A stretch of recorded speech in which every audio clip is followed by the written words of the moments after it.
judges, I think, salute John Berry Hobbs as the greatest of all English professional batsmen. And I recall as a youngster of 18 the excitement that built up after Jack had scored his 11th 100 of the season and the 125th of his career against Kent at Blackheath on the 20th of July 1925. Excitement because he needed only one more to equal W.G. Grace's 126. After this, for 6 matches, stretching over nearly a month from the Blackheath innings, he seldom failed, but he just didn't make 100. He talked with a touch of whimsical humour about this period. You must remember in those days, the placards that came out in the afternoon, the cricket's called, you see, these placards came along and it was just, Hobbs fails again, you see. And I got a little bit edgy. Then Surrey went down to Taunton to play Somerset, for whom, luckily for posterity, Raymond Robertson Glasgow, known to the cricket world as Crusoe, a most gifted writer as well as a fine cricketer, opened the bowling. This is the story he tells with a delightful, humorous touch. Somewhere round tea time, in Surrey went Hobbs and Sandham, the great pair. And in the very first over by Robertson Glasgow, there was a loud groan from the crowd when Hobbs hit up a catch to cover Point, who accepted it gratefully. But unfortunately for Somerset, it was a no ball. I'd had rather a plague of no balls that season, and I think I ran into one in that innings and bowled rather more than was strictly necessary, to the great grief of my captain, who expressed himself rather forcibly more than once on the subject. Well, groans and groans for this catch changed into cheers and relief. Well, what did he look like, Hobbs, at the start of this innings? I can tell you very well. The great player as he was obviously very, very anxious. He batted extraordinarily well with his style. He couldn't do any other. He was always, to me, the greatest player of the lot. But he was, for him, almost scratchy. And when he'd made 7, he popped up a ball from me. As a matter of fact, it happened to be, Jim Bridges was the other end, bowling very well. He popped one up, and it should have been caught at mid-on. But I don't know what happened with mid-on. He was what you might call lacking in vigilant content, or he was thinking of horses or something or other. And he didn't take the necessary movement towards the ball, which fell sickeningly, to me anyhow, and to several of us, on the ground. And that was at 7, and then when he'd made 30 or so, there was a very, very confident appeal for LBW from the same bowler who suffered from the lack of vigilant content. But the umpire thought otherwise. It's a curious habit umpires have when you're bowling. How often they seem to think otherwise. They don't seem to look down the same line as the bowler. Of course they don't. Anyhow, they're right, and the bowler's been always wrong. Well, Sandham, he'd gone when he was 13. And Hobbs had been joined by that very, very magnificent batsman, beautiful stylist, as he then was, and still is, D.J. Knight, an England player who made his name before the war. Played for England against the Australians, 4 years before this. Well, he batted beautifully, and he got into the 30s and was going very well indeed. And by the way, he and Hobbs used to open the innings sometimes, and those who hadn't seen them before sometimes mistook one for the other. Well, you can't have higher praise for Knight than that. Well, these two, they got into a muddle over a run. I dare say, whose fault it was, I dare say, possibly Hobbs was a little anxious. Anyhow, they got into a muddle. They were both in the middle of the pitch, an unenviable position for both. Balls returned to the wicket-keeper, and Knight, most unselfishly, and quick-thinkingly too, he just had time to pass Hobbs in the middle of the pitch, and so that he was out and Hobbs wasn't. And so evening drew on, 2 or 3 wickets, 3 or 4 wickets down, and Hobbs still going on pretty strongly. He'd only been in, as a matter of fact, 2 hours and 20 minutes. So the records say, but I must say it seemed rather longer. possibly because there was so much concentration on him individually. And on the Saturday night he was 91 not out. Well, Monday morning was the great scene. You'll never see what Swanton never seen anything like it, I don't think. Farmers, plenty of farmers there, large men, taking up a good deal of room. Jack White's father amongst them, always came to watch, never spoke much, but watched very carefully every ball. Reporters, newsreel men, cinema on the little tin roof of the pavilion we thought it was going to go through. There were no BBC commentary in those days, it was before that. And one reporter, a very old friend of mine, he came up and he said, "Oh, for heaven's sake, let Jack do it." And I didn't say much, but we had no intention of letting him do it, I can tell you that much. Well, out he came, Jardine and Hobbs. No unillustrious pair, were they? Well, 3 singles to Hobbs, Bridges and Robertson Glasgow bowling. Then a no ball from Robertson Glasgow. What? That was hooked for 4 like a flash by Hobbs. That made him 98. And then I remember he went in for some whim or other and changed his bat. Brought out another one. Well, then Bridges was bowling. Hobbs got a single, Jardine a single. Hobbs 99. And then there was an utter silence. And up ran Bridges, he bowled a good enough ball, and Hobbs turned him round for a single, wide of short leg, and Hobbs was home. And here I must just quote the contemporary report. Tremendous cheering, of course, greeted the accomplishment of the feat. Indeed, so pronounced was the enthusiasm, the progress of the game was delayed some minutes. While at the end of the over, all the players in the field shook hands with Hobbs, and the Surrey captain brought out a drink for the hero of the occasion, who raised the glass high and bowed to the crowd before partaking of the refreshment. Oh, isn't that beautifully put? Well, that drink, what was it? It always remained a mystery. It was yellow. I thought it was fizz, champagne. What was that drink? Jack, always a very temperate man, by the way, though in his retirement he loved a glass of wine and a cigar, gives the answer. It wasn't champagne anyway. I think it'd been the wrong time to have champagne. It was just ginger ale. Well, it didn't get me out, and I got myself out. I think I was caught on the wicket on the leg side for just 101. I had all sorts of offers at that stage. I remember after I got it under appearing at the Coliseum, I don't know what they were going to do, and they offered me quite a good fee to appear. Unfortunately, I never accepted, never thought of it. Andrew Sandham was Hobbs's famous Surrey partner, but his great test opening partner was Herbert Sutcliffe of Yorkshire, who tells us of their successes together, both at home against South Africa and then in Australia. Herbert is chief contributor to this story. Jack, for all his mastery as a batsman, was never very fluent in front of the microphone. The first match that I have recollections of, my very first test with Jack, was at Birmingham in 1924 against South Africa.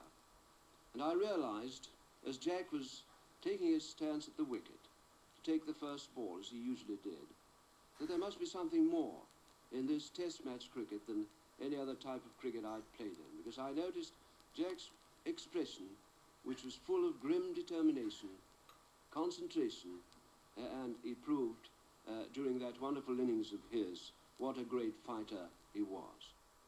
I have vivid recollections of a match in Australia in 1924-5 on Arthur Gilligan's tour. Australia batted first and scored what in those days was a record score of 600. And Jack and I went into bat on Saturday, January 1st, 1925, and we were up against that wonderful fast bowler Jack Gregory and Arthur Maylay, Arthur Richardson and many other great bowlers. But Jack, as we left the shades of the pavilion, he said, "Now, if we can only tame Jack Gregory, we might be there for some considerable time." And that was our main object. And we did. And we were there the whole of the day, and we scored 283 runs. I think we might have been there yet if Jack had taken my advice, because on the Monday morning, as I was going out for a bit of practice, said, "Are you coming, Jack?" I said, "No." He said, "I should be all right." But he wasn't all right. He was out the very first over. The great one was, which Herbert Sattler has never forgiven me, was when we batted all day on the Saturday, and we had the Sunday rest and came in on the Monday. We got 283, no wickets, and Herbert was desperately keen, and of course I was always hoping that we'd beat a former record which Wilfred Rhodes and myself held of 323. And I think about the second ball, Arthur bowled me with this full toss, and I tried to play it just wide and mid-on, you know, play it safe. And I made a Yorker of it, and it must have dropped with this spin, because Arthur spun the ball very much indeed. And it much made it drop, and I was bowled.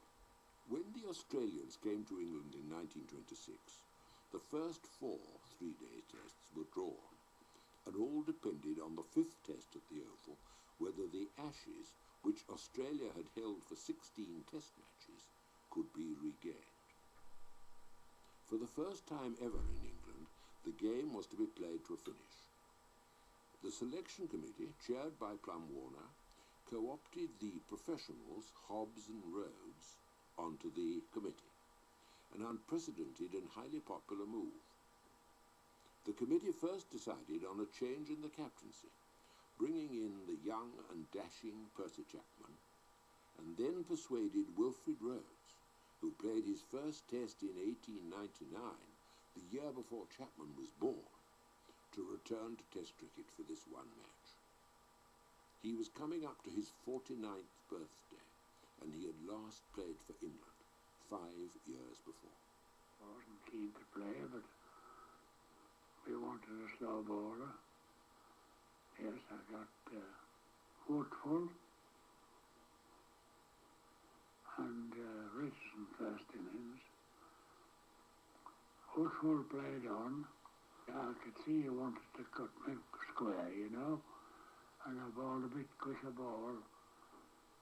It would have hit the off stump in any case, and he was late at it and got the underside edges with his bat and played on. I tell him I planned bowling. I used to make them, if they play forward, I tried to make them play too quick by changing pace.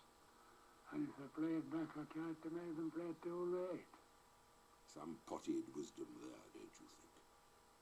And now here's one great bowler, Clary Grimmett, playing in the match for Australia, talking about another. In 1926 at Kennington Oval, I saw one of the best exhibitions of slow bowling I have ever seen. An ageing man nearly 50 years of age was brought back into the English team for the final test. A slow left-hander, Wilfred Rhodes, had acquired all there was to know about the bowler's art. He only took 2 steps and then appeared to gently send the ball on its way. What marvellous, curving, sinuous flight he had. Every ball pitched where it should be, and each fieldsman in exactly the right place. I just was not interested in his average that day, but shall always remember seeing bowling at its best. After 2 days' play, Hobbs and Sutcliffe, having started England's second innings 22 runs behind Australia's score, had made 49 together and was still there. During the night, a heavy thunderstorm broke, drenching the pitch and making it certain that the bowlers would get a great deal of help from it next day. They did, as Herbert Sutcliffe remembers. No, a real glue pot. Jack scored a classic century, a century which he himself considers to be his best ever.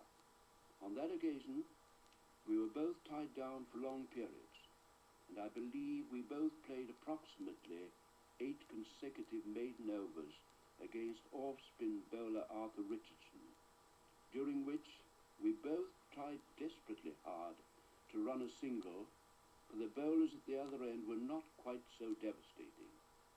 However, we won through a terrific battle, and I am quite sure that Jack's century paved the way for a splendid England victory.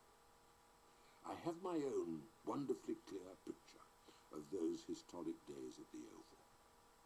I can see now the ball from Gregory that just tickled the off bail to bowl Jack for exactly 100 when they had made a wonderful 172 together.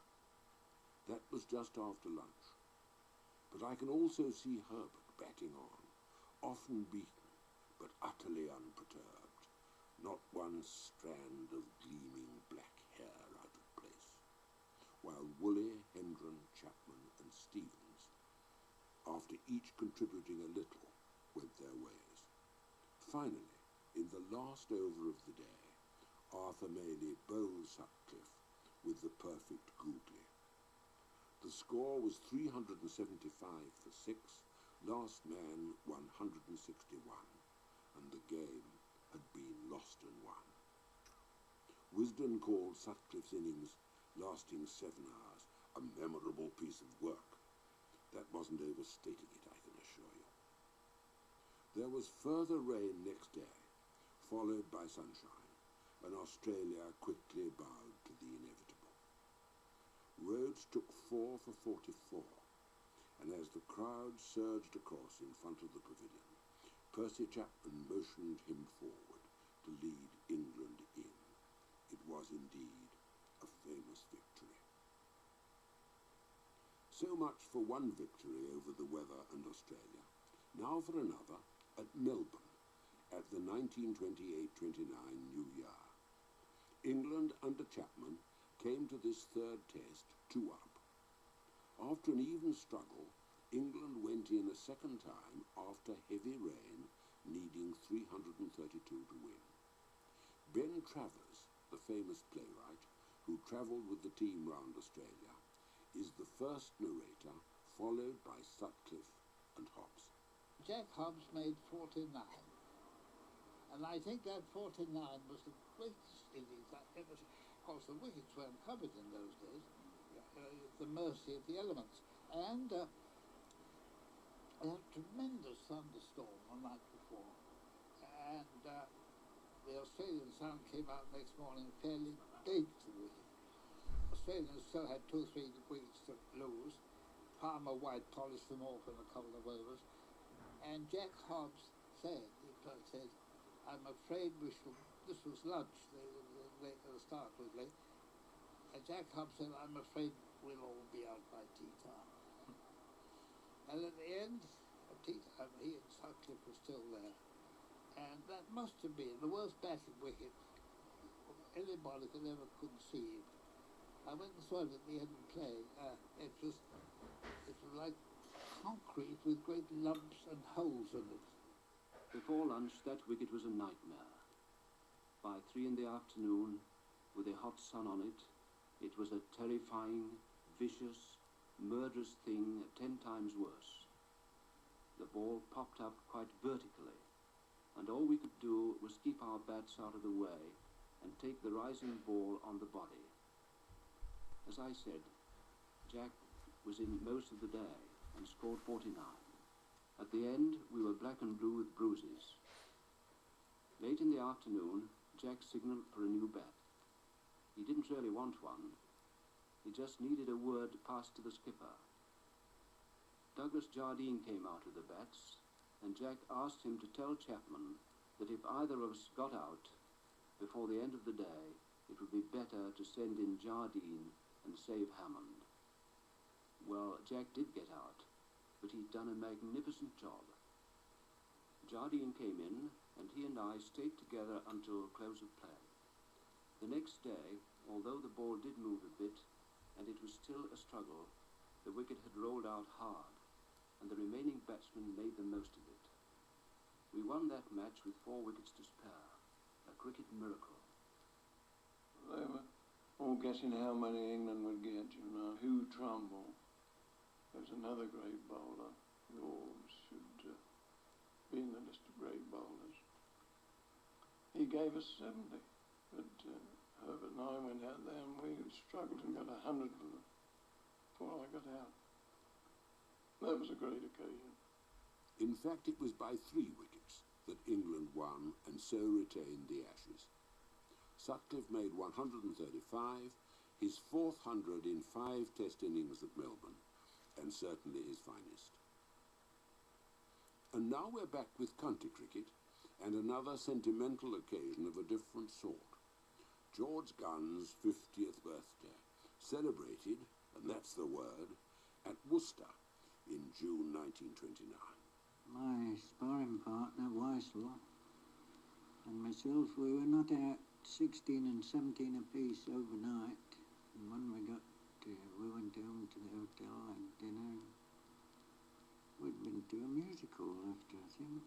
Anyway, when it got to midnight, we were having a drink, and Weissel said to me, he says, George, he looked at the clock, it was 12 o'clock, he says, it's just gone 12, he says, it's your birthday today. He says, I've been out and bought some music, and he'd bought Watchman What of the Night and Iolanthe, a selection from Iolanthe, and some dance music, and he said, what about starting the concert? So we started, and it was sunshining like Billy-O when we went to bed the next morning. When we walked out the back, I looked up at Dodge and I said, are you all right, Dodge? And he said, yes, are you? And he'd only got one eye open, he got one eye half shut. We managed to get going. Dodge got 70 odd and he got out, but I carried on and happened to get 100 on my birthday. Watchman, what of the night? A late one occasionally didn't do these old warriors any harm, evidently. Now we come to 2 reminiscences of the great battles of the Roses, one each from Bill Bowes of Yorkshire and Len Hopwood of Lancashire. Bowes talks about the Sheffield match of 1931, Hopwood, who was honoured later by the presidency of Lancashire, about the Headingley match of 1930. Yorkshire won the toss on an August bank holiday, a lovely day, temperature about 85 degrees, sun streaming down. And they scored for the first wicket 323 runs. That was something to remember, of course, but it was Ted MacDonald, the Lancashire fast bowler. He was the man that really impressed me and left me with this memory of the Roses games. He came in at tea time. His shirt was soaked, his trousers were soaked, he toiled away in the heat, still without success, but bowling magnificently. He came into the dressing room, and we shared it at the same dressing room in those days. He walked straight across to the wash basins where the 12th man had got a bowl full of water. He bent down, the 12th man pulled off his shirt and vest, and then he immersed his head straight into this cold water. He shook himself like an angry terrier and with his eyes closed leaned out and took some ginger beer with which he gargled. Then he reached out his hand again and took the towel and dried. As he was drying, he looked across and he saw me, a young lad just starting with Yorkshire. He said, hey, young'un, come here. I walked across and said, now you see what happens when the batsmen get it all their way. He says, well, now, as one bowler to another, when you get it your way, give 'em hell. Well, now, that was the best advice that I ever got. And I was talking to Herbert Sutcliffe some time later about this advice of Ted MacDonald's, and Herbert Sutcliffe said, a great bowler, Bill. He said, that is how I feel about MacDonald when I'm batting against him. He said, when I get things my way, as on that pitch at Sheffield, he says, I try to give him the same sort of treatment. But Ted MacDonald's a magnificent bowler. He said, did you notice how, toiling away, you suddenly found that he was easing up? You thought you had him, but no, he comes back at you suddenly. A ball hits the bat before you're ready. He said, and you suddenly realise that Ted MacDonald has been arresting at me. Well, the disgust in Herbert's voice meant everything. Ted MacDonald, a great bowler, and he left me with the memory on that occasion of a great trier. By some fluke, I got one past the bat to bowl Arthur Wood neck and crop. In came Frank Dennis, took guard, and before he knew what it was all about, the next ball rapped his pads, and out he went, LBW. 2 wickets in 2 balls. Hat-trick on. The noise and excitement was fantastic as that veteran warrior of many a Roses battle, Wilfred Rhodes, walked slowly to the wicket.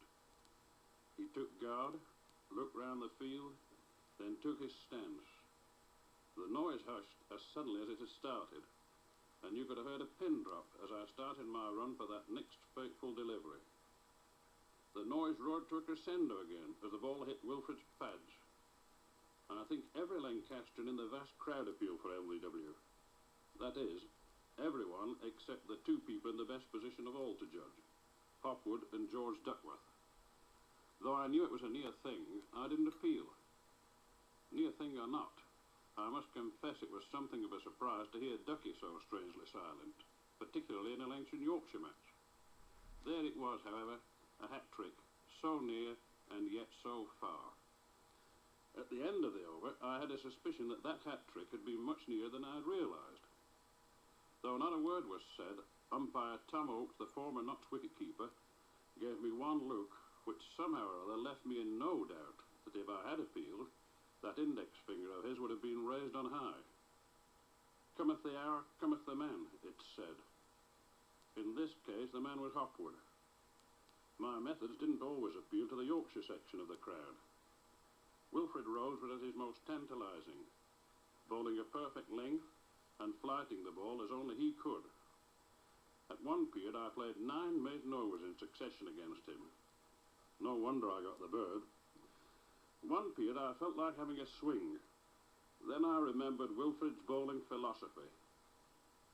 Give 'em nout.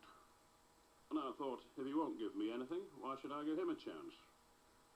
The innings proceeded with wickets falling at the other end. Then came the crucial moment. Our number 11, Mac, came in. We wanted 16 to save the follow-on. I wanted 12 more runs to reach the much coveted century against Yorkshire. Mac, a great character if ever there was one, was unperturbed, as usual. He came up to me and whispered, "Don't worry, I'll shut this end up while you get him." Then promptly slammed Emmett Robinson's first ball to the square-leg boundary with as fine a hoik as you ever did see. It was soon apparent that Mac's idea of propping one end up was based on the theory that attack is the best form of defence.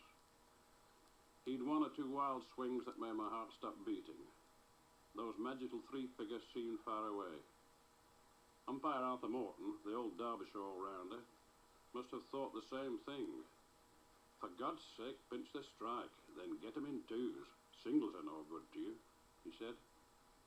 Sound advice in theory, but as anyone who has had experience of cunning Yorkshire field placing in the 1930s knew, almost impossible in practice. I settled for taking them as they came and chanced the consequences. I got to 98. Then a long single to deep mid-on took me to 99. "You bloody fool," exploded Arthur Morton. "Bloody fool," exploded Arthur Morton. But in the end, all was well. I finished with 107 not out. We saved the follow-on and had the pleasure of putting on 53 for the last wicket, of which Mac, supposedly shutting one end up, scored 34. Bill Bowes follows with a fascinating first-hand estimation of Don Bradman, which will particularly interest the deeper student of cricket because it has often been levelled against the Don that he was not a good player on difficult wickets. Bowes thought him just a wonderful batsman, full stop. My first meeting with Bradman was at Sheffield. I remember after the second ball that Macaulay bowled to Bradman, he turned to me, he says, "So this is the great Bradman, is it? Huh, I can get him caught and bowled." Well, he did get him caught and bowled, but on this wet wicket in the meantime, Bradman scored 78 runs. He played magnificently. It was a triumph for Bradman. It was a triumph too for George Macaulay, who got him out exactly as he said he would. It was some of the finest cricket that I'd seen as a boy at that time. This great bowler bowling to this great batsman. And then going on at Leeds, for instance, there was that great innings of Bradman. He scored 334, who made a world's record. And oh yes, in that innings there's something that cricketers talked about right away throughout the country. Dick Tilsley was a bowler, a slow bowler for Lancashire at the time, and Bradman tripped up the wicket. He was going to drive Tilsley, but he slipped. Now, I don't care who it is, automatically, if you slip, you try to ease your fall. You put your hands down. But, oh no, not Badman. Badman, although he fell and he came a real crash to the ground, in the act of falling, he actually cut the ball past slip for a couple of runs, scrambled to his feet and completed this. Now, the newspapers were full of his 334, but cricketers were talking of this magnificent control of reflexes. Here was a great player. He had established himself. In fact, it wasn't a legend then. It was an established fact. He was a wonderful batsman. Finally, we end where we began with Jack Hobbs. This is the voice of Billy Woodfull, captain of Australia in England in 1930, paying a warm tribute to his old adversary and friend. Late afternoon, and onto the playing field come the greatest opening pair of all time, Jack Hobbs and Herbert Sutcliffe. But all eyes are centred on Hobbs, for it is his farewell to Test cricket at his beloved Surrey Oval. As his familiar figure makes his way to the wicket, the crowd rises and voices its acclamation with a mighty roar. The occasion is indeed one to be remembered, for as the champion reaches the batting crease, the Australians gather round their friendly foe, and 3 cheers ring out as their tribute to a grand cricketer and a gentleman. As Jack doffs his cap in acknowledgement, he is visibly affected by this display, a display as much of affection as in honour to his prowess with the bat.